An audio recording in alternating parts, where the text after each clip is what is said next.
Start again. G'day friends and fans, welcome to Dave Talk Stuff, Ukraine War Update for the 18th of January 2025. And the war continues. The war of words, the bloody knife fight in Ukraine, though sometimes it feels more like two young ladies having a pillow fight, given the low intensity.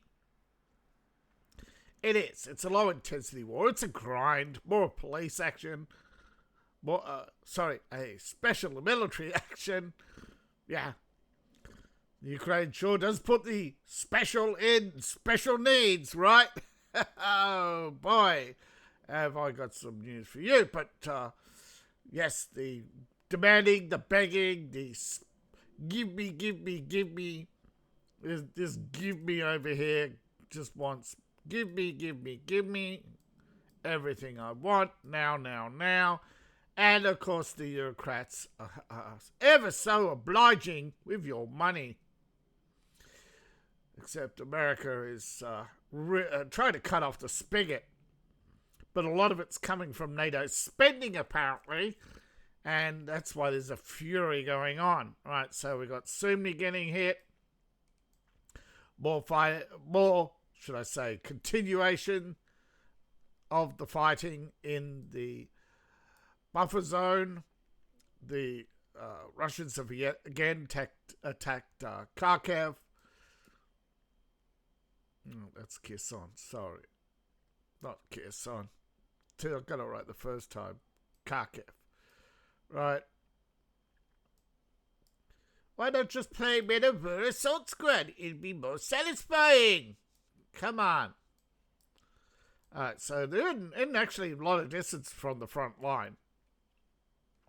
But again, fighting in Kharkiv, Kupiansk. Not fighting in Kharkiv. It's attacks on Kharkiv, followed by assaults on Kupiansk. It's starting to get a repetitive pattern here, but of course the exact nature of the war is that where there is the most weakness, there's always going to be a military strike. But sometimes I feel like Russia is starting to fall into a pattern as well, and it is grinding and slowly advancing, but it is not crippling Ukraine yet. But parts of Ukraine have been crippled. The fighting, every time they...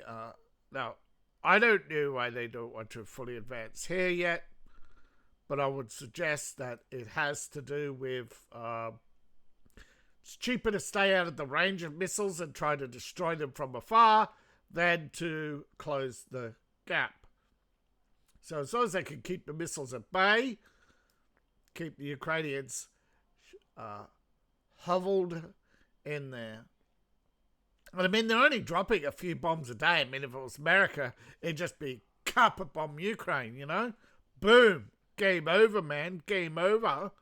Well, not quite. Depends, of course, on the will of the presidency at the time. Because we all know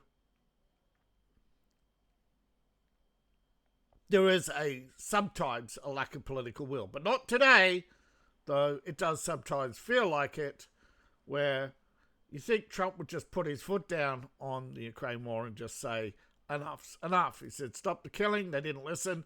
See him bonk their heads together and say, I said enough's enough. But he hasn't. And a little bit more of Myriad has fallen. The parts of the front line are straightening up, but the bear trap, don't know, doesn't bother me. Just many people seem to think that Russia just is weak because they can't take this little bit here. And it's like, yeah, you go fight the Russians then. See how weak they are. You joined the thousands a week of Ukrainian dead. sometimes it's 1,000 a day. And again, because Europe isn't paying the price, they go, oh well, plenty more where that came from, old chap. No, it's just a total psychotic disconnect from reality, right? You know, the granny in her home doesn't care about Ukrainian lives or the cost of the war.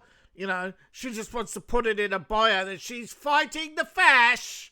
Meanwhile, the Israelites outside are just pissing themselves laughing at the old crone, the empty egg carton without any kids, never had kids, won't have kids, wants to end Western civilization.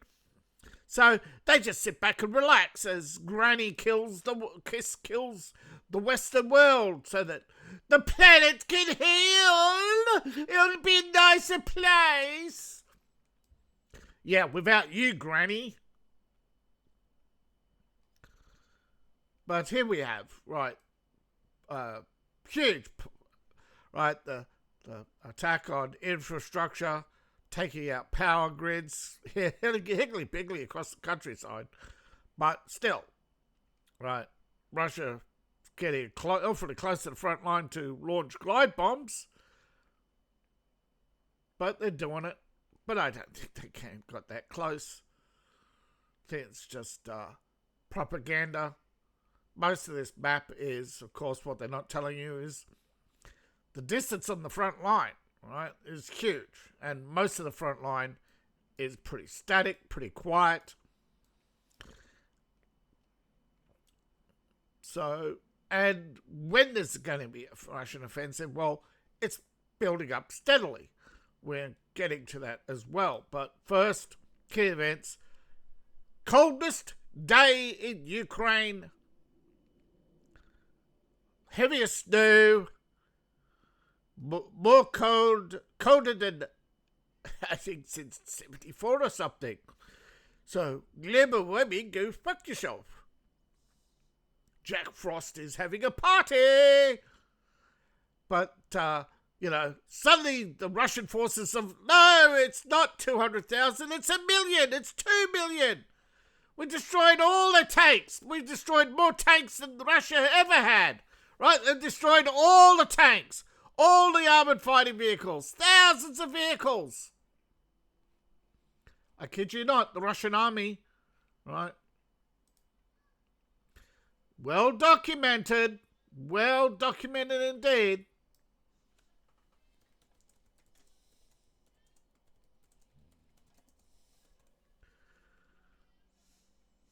No, analysts, how many tanks? 10 Russian tanks, right? See, look at it all. Russia's running out of tanks. How often? 24. Russia's out of tanks. What's happened to all the way? How many do they have left? They are constantly, right? Every year. Thousands destroyed, burnt out. Russia's shortage of tanks. Thousands of...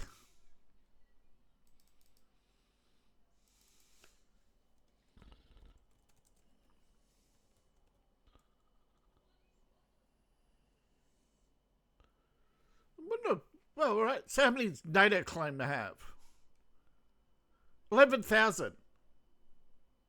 Oh, well, major is US.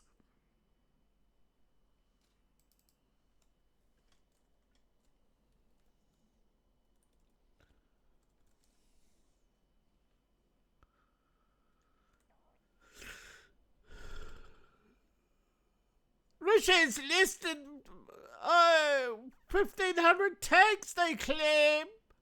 Every single time. Less than 1,500 tanks.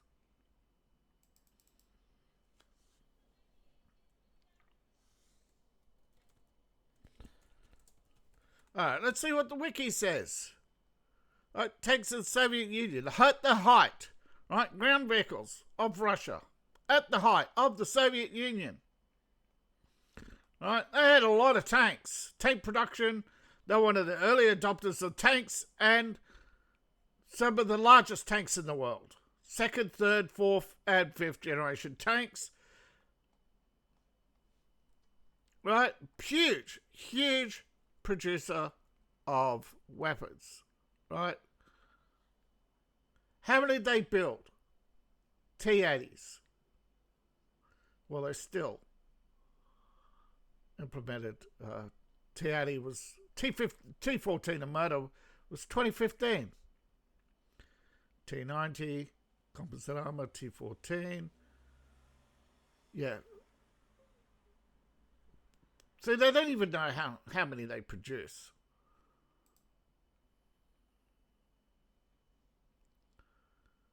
Tanks of Russia by type. All right.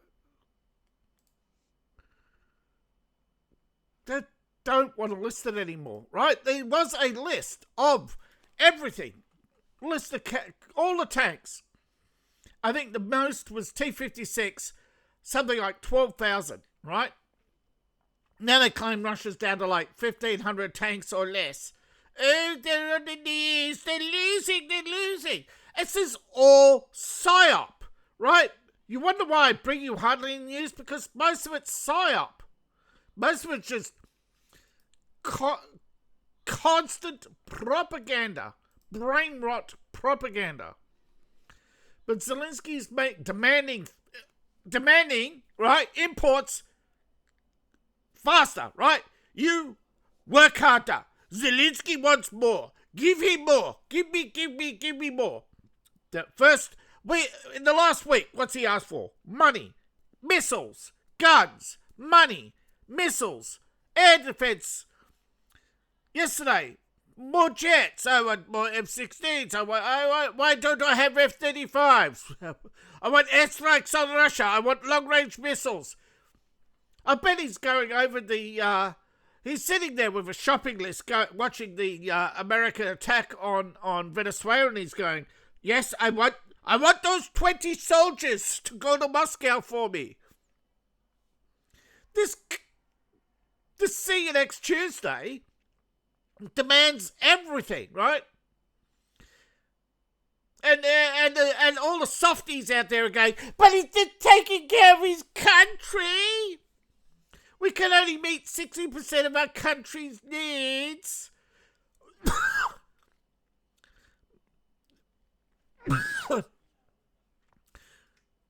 How many people in England froze to death yesterday? But no. They're dismantling everything to give everything to this pathetic, whining loser. All he's doing is saying, please, sir, I want more war.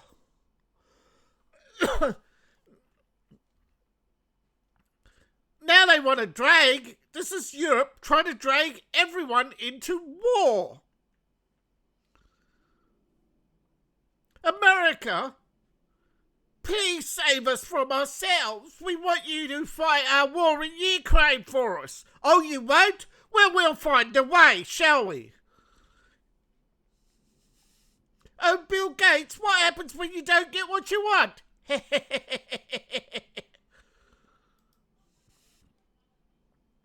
This story is bullshit. But again, it's just propaganda, right? Oh, Russia says 42,000 people have signed contracts in 25. And then all the Reuters clutch their pearls and going, and look, that's less than last year. Of course, they don't provide what they do. No context. Now, Dmitry Medvedev, the Deputy Security Council, likely the next president of Russia, has said that 422,704 people have signed contracts with the Russian forces last year. Right? This is slightly down from the 450,000 who could join the Russian army. Right? Newsletters provide information every day. Who cares? We don't want to sign up for your bullshit. Reuters. However, what is lacking is context, right?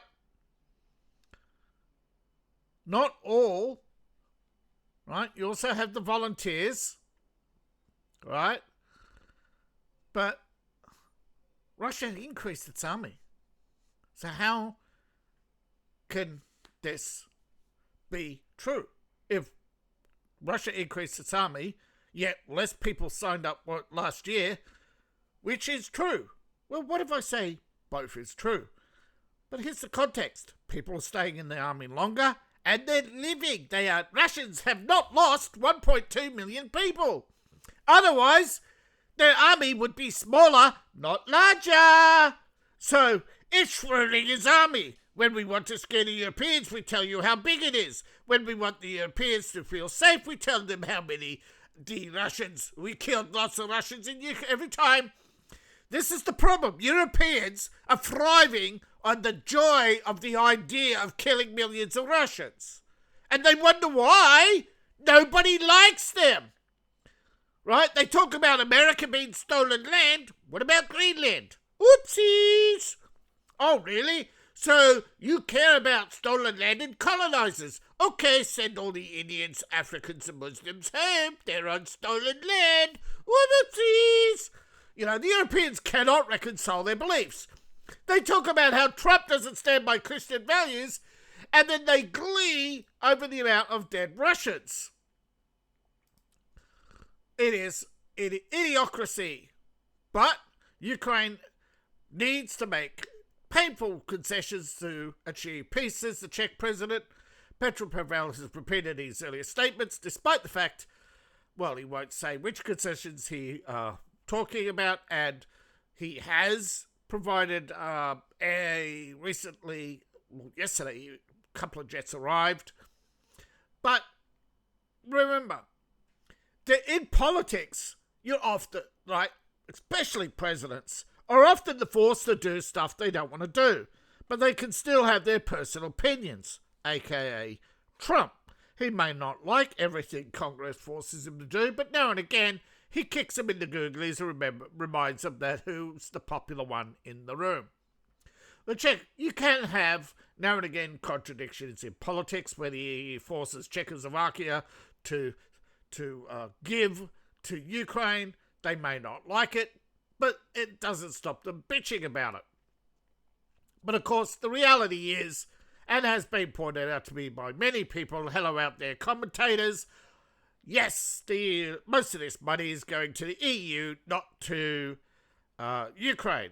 Nobody's going to guarantee $800 billion, and Europe is going to split it amongst several countries over a 10-year period, and most of this aid package is going to be spent in the EU, and they're going to profit off it.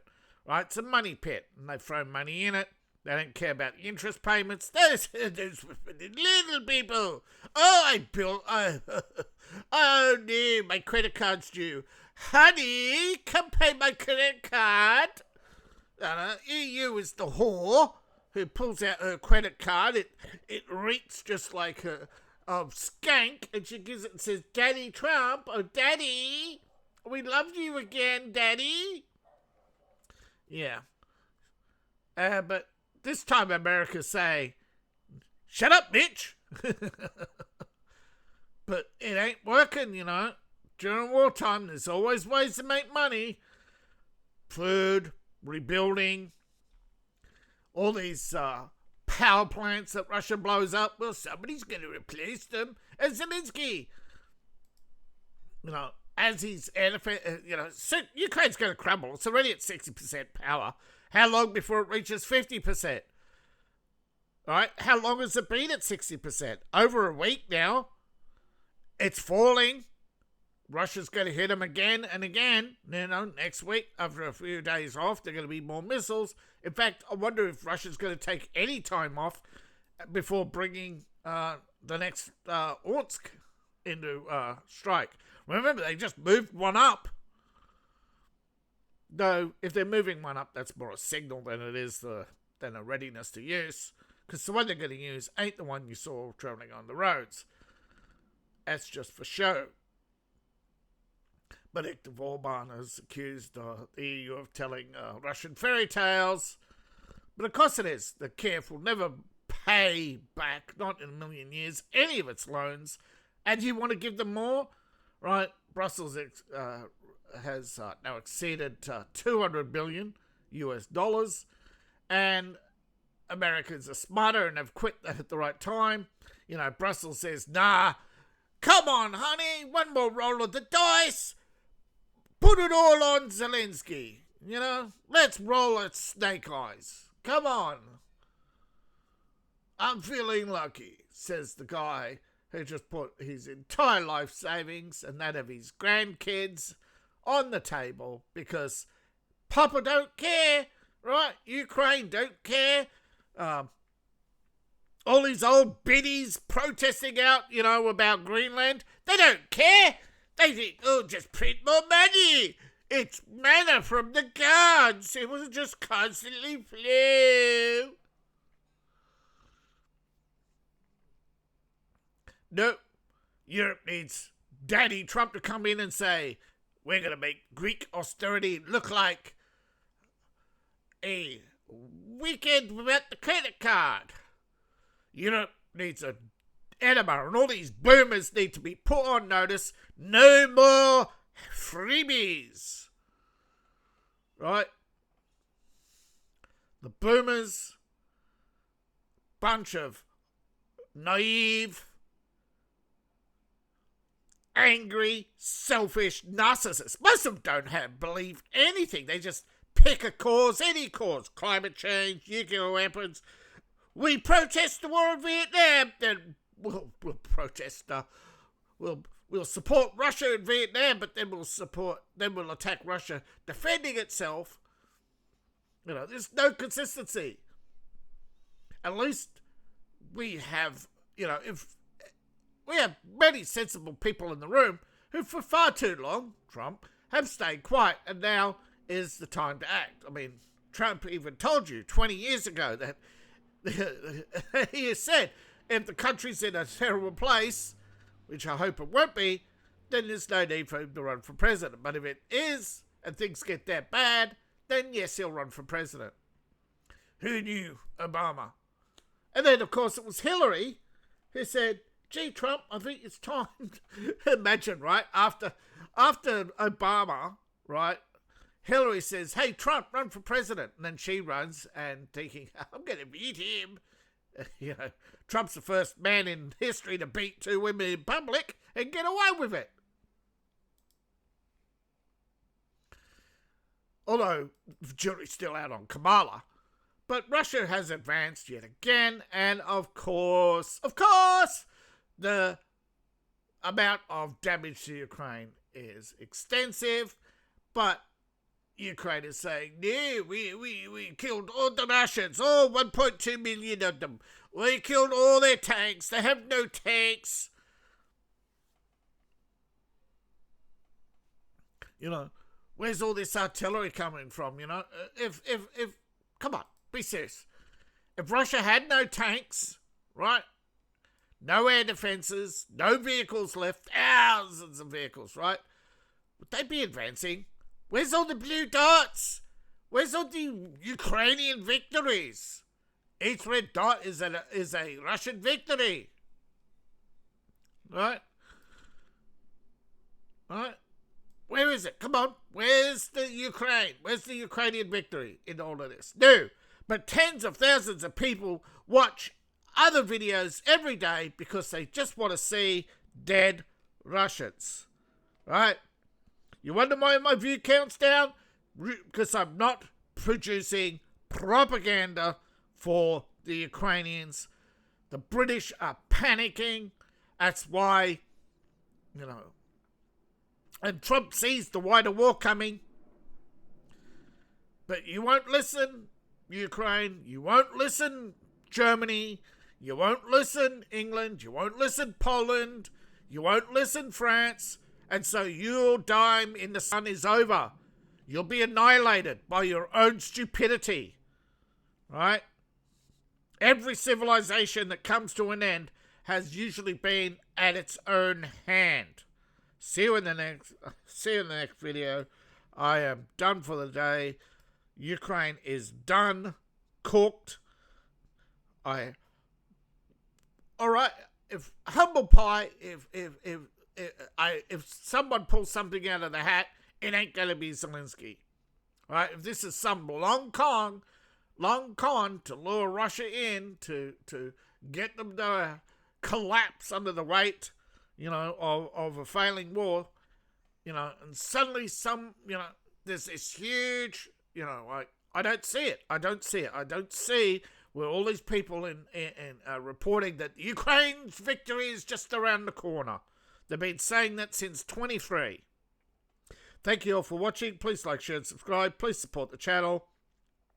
Support me on Ko-Fi, Patreon, buy my books, buy merch. I appreciate each and every one of you. See you in the next video, and bye for now.